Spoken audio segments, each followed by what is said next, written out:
Welcome to your channel Preparation for All #64. Dear learners, it is your channel. তোমরা যারা D.El.Ed part 1 2024-26 সেশনে পড়ছো, তোমাদের জন্য ধারাবাহিকভাবে ক্লাস চলছে মঙ্গল, বৃহস্পতি ও শনি সন্ধে 6টার সময়। যারা আগের ক্লাসগুলি মিস করে গিয়েছো, প্লেলিস্ট থেকে ধারাবাহিকভাবে ক্লাসগুলিকে দেখে নাও। এখন বেঙ্গলি ক্লাস চলছে, বেঙ্গলি সিলেবাস খুব শীঘ্রই শেষ হয়ে যাবে, তারপরে চাইল্ড স্টাডিজের ক্লাস শুরু হবে। আমরা কিন্তু অলরেডি ইংলিশের ক্লাস শেষ করেছি। একমাত্র এই সিস্টেমেটিক প্র্যাকটিসে কিন্তু ডিএলএডে তোমাকে 80% প্লাস মার্কস তুলতে সাহায্য করবে। কনসেপ্ট ক্লিয়ার থাকা জরুরি। কেবলমাত্র বই পড়ে কিন্তু কনসেপ্ট ক্লিয়ার করা যায় না, আর কলেজগুলিতেও কিন্তু ঠিকমতো ক্লাস হয় না, যে কারণে স্টুডেন্টদের বড় সমস্যা কনসেপ্ট ক্লিয়ার না থাকার জন্য। এক্সামে যখন কোশ্চেন ঘুরিয়ে আসে তখন তারা নিজের মতো করে লিখতে পারে না, এবং সেই কনসেপ্ট ক্লিয়ার করার জন্য যাতে ডিএলএডে ভালো মার্কস তুলতে পারো এবং টেটও প্রথম প্রচেষ্টাতেই কোয়ালিফাই করতে পারো, সেই দিকে নজর রাখতে গেলে চ্যানেলে দেওয়া ক্লাসগুলিকে দেখতে থাকো প্লেলিস্ট থেকে ধারাবাহিকভাবে।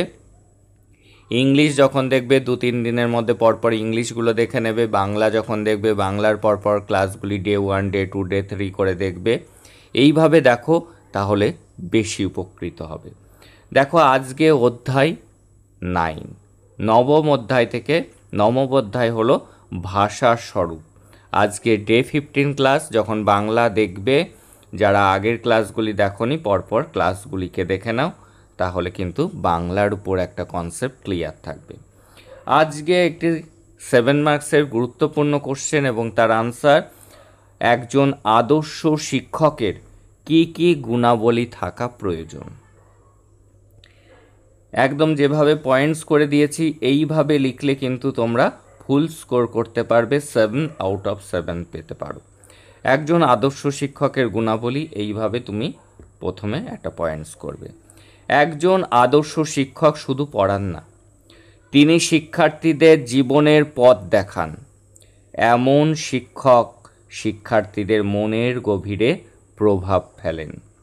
একজন আদর্শ শিক্ষক সমাজ গঠনের গুরুত্বপূর্ণ ভূমিকা পালন করে।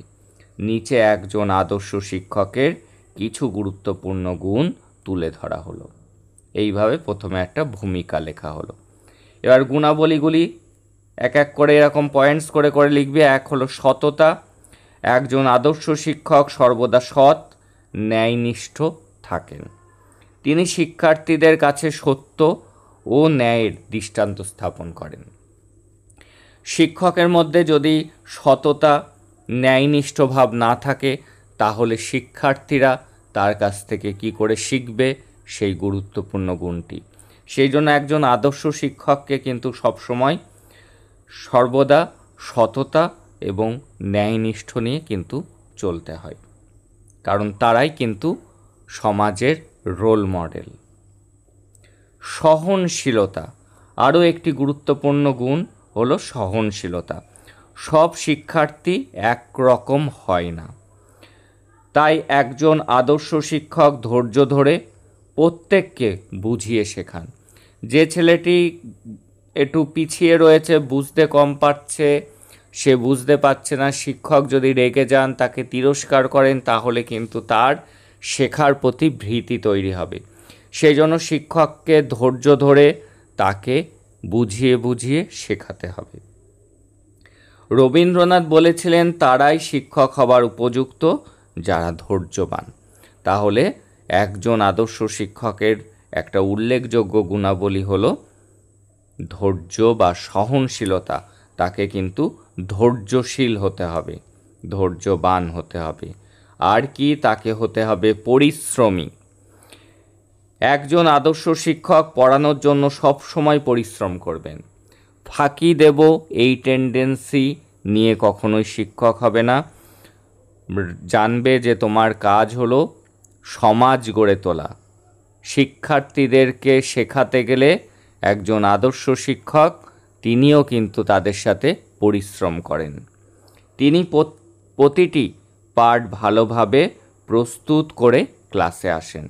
তাই একজন আদর্শ শিক্ষককেও কিন্তু পড়াশুনো করতে হয়। ভালো পড়াতে গেলে কিন্তু সেই শিক্ষক কিন্তু ভালো শিক্ষক, যিনি রীতিমতো পড়াশুনো করে ক্লাসে আসেন। জ্ঞানী, তাকে জ্ঞানী হতে হবে, তাকে নলেজ রাখতে হবে। একজন ভালো শিক্ষক নিজের বিষয়ে দক্ষ ও জ্ঞানী হন, পাশাপাশি তিনি নিয়মিত নতুন কিছু শেখার চেষ্টা করেন। তিনি তার সাবজেক্টের প্রতি যেমন দক্ষ হন, সেই বিষয়ে তার জ্ঞান থাকে, তার পাশাপাশি তিনি নতুন কিছু শেখার চেষ্টা করেন। সবসময় আপডেট আসছে, তার সাথে নিজেকে আপডেটেড রাখেন তিনি। যোগাযোগ দক্ষতা, ভালো শিক্ষক সহজ ও পরিশ্রমী ভাষায় বোঝাতে পারেন। শিক্ষার্থীরা তার কথা সহজে বুঝতে পারে। তাহলে যোগাযোগ দক্ষতা কি? ভালো শিক্ষক সহজ ও পরিষ্কার ভাষায় বোঝাতে পারেন এবং শিক্ষার্থীরা তার কথা সহজেই কিন্তু বুঝতে পারে। এটি হলো তার যোগাযোগ দক্ষতা। এবং ভালো শিক্ষক পড়ার বিষয়টিকে আনন্দদায়ক করে তোলেন। আনন্দদায়ক পড়ানো, আদর্শ শিক্ষক পাঠগুলোকে আনন্দদায়ক ও আকর্ষণীয় করে তোলেন, ফলে শিক্ষার্থীরা মনোযোগ দিয়ে পড়াশুনো করে। শৃঙ্খলা, তিনি নিজের মধ্যে যেমন শৃঙ্খলা বোধ গড়ে তোলেন এবং ক্লাসে শৃঙ্খলা বজায় রাখেন। শিক্ষার্থীদের মধ্যেও শৃঙ্খলার চর্চা শেখান। তাহলে নিজের মধ্যে এবং ক্লাসে শৃঙ্খলা বজায় রাখেন এবং শিক্ষার্থীদের মধ্যেও শৃঙ্খলার চর্চা শেখান। বন্ধুত্ব সুলভ মনোভাব, শিক্ষককে যদি শিক্ষার্থীরা ভয় পায়, তাহলে কোনো কিছু জানার থাকলে, কিছু বুঝতে না পারলে তারা কিন্তু কোনো প্রশ্ন জিজ্ঞাসা করে না। তাই আদর্শ শিক্ষককে হতে হবে বন্ধু সুলভ মনোভাব থাকবে। একজন আদর্শ শিক্ষক শিক্ষার্থীদের বন্ধু হিসাবে দেখেন, তারা যেন সহজে যে কোনো প্রশ্ন করতে পারে সেই পরিবেশ তৈরি করেন। দেখে নেব পরের তার গুণাবলী।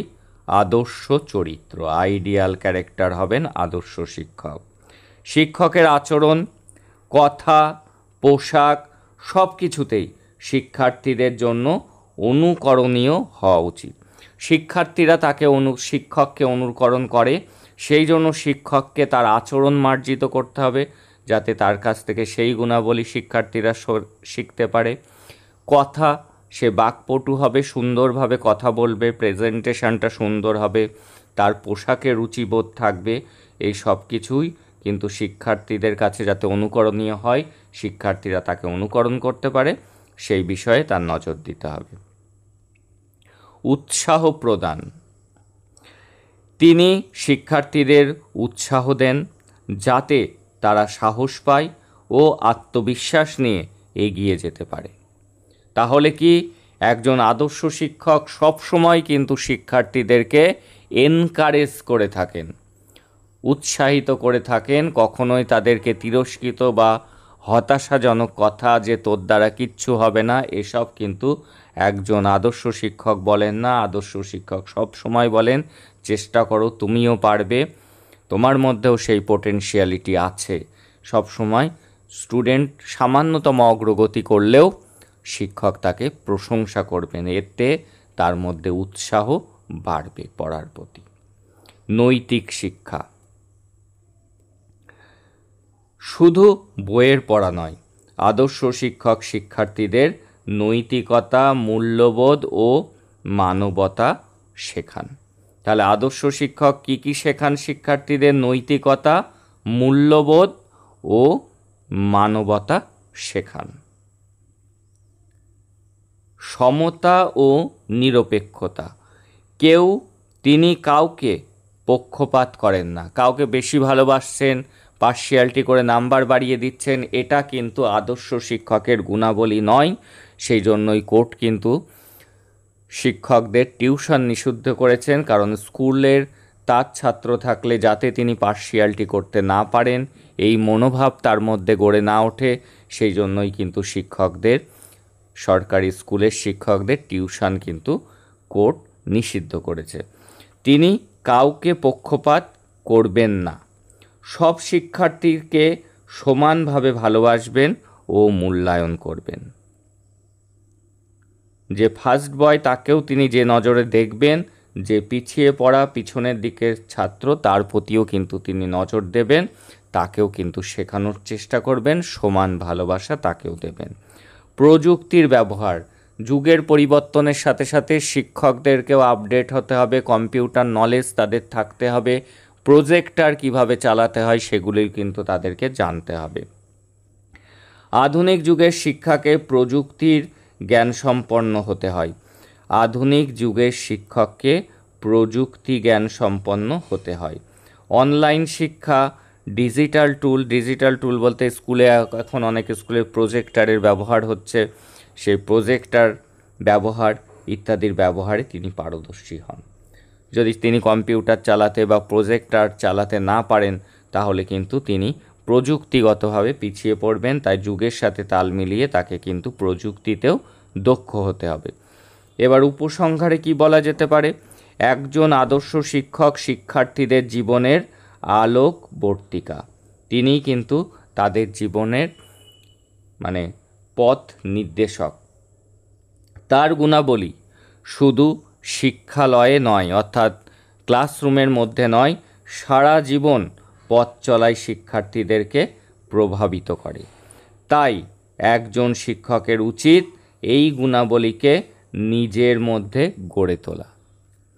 একজন আদর্শ শিক্ষক শিক্ষার্থীদের কাছে হয়ে উঠবেন ফ্রেন্ড, ফিলোসফার অ্যান্ড গাইড। এই হলো 7 মার্কসের এরকম পয়েন্টস ওয়াইজ যদি তুমি লিখে আসো এবং তোমার যদি হ্যান্ডরাইটিং সুন্দর হয়ে থাকে, স্পেলিং মিস্টেক, বানান ভুল না করো, তাহলে কিন্তু তুমি এই নোটটি লিখলে 7 আউট অফ 7 স্কোর করতে পারবে, ফুল স্কোর করতে পারবে। এবং এই চ্যাপ্টার থেকে একটি 2 মার্কসের গুরুত্বপূর্ণ কোশ্চেন আমরা এর পাশাপাশি দেখে নেব। ভাষার সংজ্ঞা নিরূপণ করুন, বা ভাষা কাকে বলে, যে কোনো কোশ্চেন আসুক লিখবে কি? ভাষা হলো মানুষের ভাব, চিন্তা ও অনুভূতি প্রকাশের সহজ মাধ্যম, যা শব্দ, সংকেত ও ইঙ্গিতের মাধ্যমে হয়। একজন ভাষাবিদের কথা উল্লেখ করতে হবে। সুকুমার সেন বলেছেন, মানুষের উচ্চারিত অর্থবহ, বহুজন বোধ্য মানে বেশিরভাগ লোকজন বোঝে, বহুজন বোধ্য শব্দ সমষ্টিই ভাষা। তাহলে ভাষা হলো মানুষের ভাব, চিন্তা ও অনুভূতি প্রকাশের সহজ মাধ্যম, যা শব্দ, সংকেত ও ইঙ্গিতের মাধ্যমে হয়। ডক্টর সুকুমার সেন বলেছেন, মানুষের উচ্চারিত অর্থবহ বহুজনবদ্ধ শব্দ সমষ্টি হলো ভাষা। এই ছিল আজকের গুরুত্বপূর্ণ ক্লাস। ধারাবাহিকভাবে ক্লাসগুলি যারা করছো নিশ্চিন্ত থাকো, তোমরা কিন্তু এক্সামে 80% প্লাস মার্কস তুলতে চলেছো। That's all today. দেখা হচ্ছে তোমাদের সাথে পরের ক্লাসে।